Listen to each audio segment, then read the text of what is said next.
వృందావనంలోని పచ్చని తోటల మధ్య యమునా నది ఒడ్డున గోకుల ప్రజలతో కలిసి నాట్యం చేస్తున్నాడు బాలగోపాలుడు శ్రీకృష్ణుడు.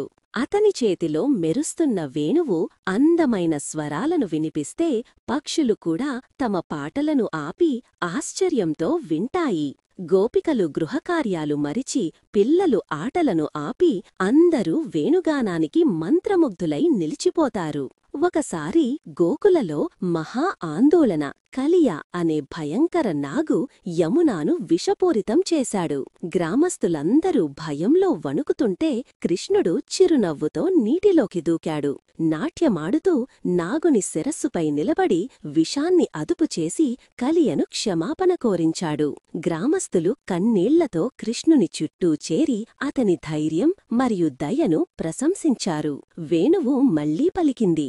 ఆ స్వరం గోకులనే కాదు, ప్రతి హృదయాన్ని శాంతితో నింపింది. ధర్మం ఉన్న చోటే దైవం ఉంటుంది అని కృష్ణుడు ప్రపంచానికి చూపించాడు.